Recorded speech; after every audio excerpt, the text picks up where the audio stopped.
Good morning, everybody. I'm thrilled to introduce our Faith Story guest to you this morning. This is Rebecca Thompson. Rebecca and her husband, Kevin, have been here at Westwood for 5 years. They have a son named Colton, and Rebecca has served in multiple influential leadership roles here at Westwood, including the team that's putting together the Faith and Work Conference this coming Saturday, which I'll talk about a little bit later. But I'm excited for you to hear Rebecca's story. May we all be moved by it. And would you join me in thanking Rebecca Thompson for sharing her story?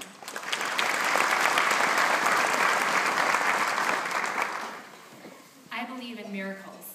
Like Moses or Abraham, I have witnessed God's greatness and am so thankful for it.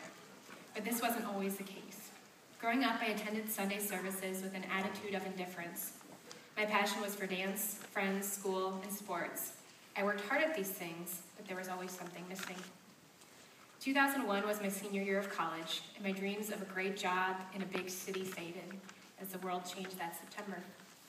Instead, I accepted an offer to work for a company in rural Iowa. I was frustrated about my 80-mile commute, reporting to a difficult boss, and working in a role in which I wasn't interested. Shortly into my tenure there, my boyfriend broke up with me. My friends were scattered across the country. I was sad and very alone. I tried to fill my days with work and activities, but something was still missing. I considered changing jobs or moving to a new city or moving home. While in Iowa one day, I felt an incredible prompting to go to church. My roommate mentioned one with Saturday night services, and I drove directly there. It was my first time attending alone, and I uncomfortably took a seat towards the back. Tears streamed down my cheeks as I listened to the message about how so many people could be happier if they just had a better job, lived in a bigger city, or lived closer to home. But that the real source of happiness is in Jesus. Those words struck me to the core. This was the first time I had fully received God's presence. There and then, I chose Jesus. My faith became more than knowledge, and my indifference was no longer. For 2 years, I grew in my faith, let God lead, and awed at his greatness. I met my husband, returned to school, and got a job that allowed me to use my gifts. After a few years, we were thrilled to learn we would be expecting our first child. Unfortunately, it was a difficult pregnancy with a nearly catastrophic delivery. We were blessed beyond measure by our son, Colton. We were elated, exhausted, and scared. We were in God's mercy. He provided attentive nurses, a healthy baby, a supportive family, and his grace to make it through the recovery and visceral foray into parenthood. One day, feeling overwhelmed by pain and lack of sleep, I renewed my commitment to ask Christ to take the wheel and repeated the simple prayer, "Grant me grace, Lord." This began a whole new experience in conversing with God and receiving more from him in regard to that grace than I ever had before. He answered me through providing unexpected support and resources and taught me the value of humility and grace. He filled me with a love that tugged at my heartstrings and prompted me to prioritize my family, and God provided. He opened doors to a flexible work schedule that allowed me to meaningfully contribute in the workforce but spend more time with my son. After a few years, we started trying for a second child, only to hear the hollow words that you cannot have any more children.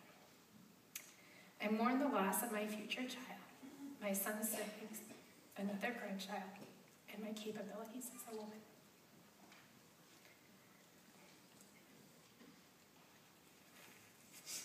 One night, I wept and shook and fell to my knees.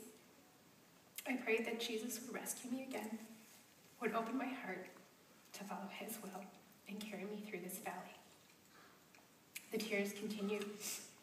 As I said, "Grant me grace and peace in this moment," my heart lifted, and I knew he was there, holding and comforting me. He is with me, and I am with him. He walks beside me and picks me up when I falter. He is an ever-present source of love, is active in my life, and I am inspired to spread his word. He has given me the forum to do that in the workplace. He has presented opportunities to demonstrate my faith subtly and boldly to the people around me. He has helped me lead conversations with his intent first and my agenda second. He has opened doors for people to talk about concerns, receive prayer, and genuinely connect as humans, not just coworkers.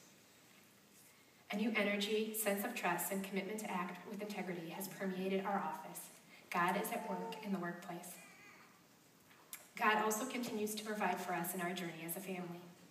He placed in our path a wonderful woman who is currently carrying two of our biological babies, who we will receive with joy this fall.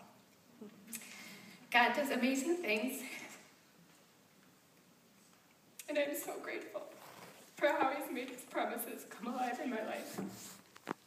Thank you.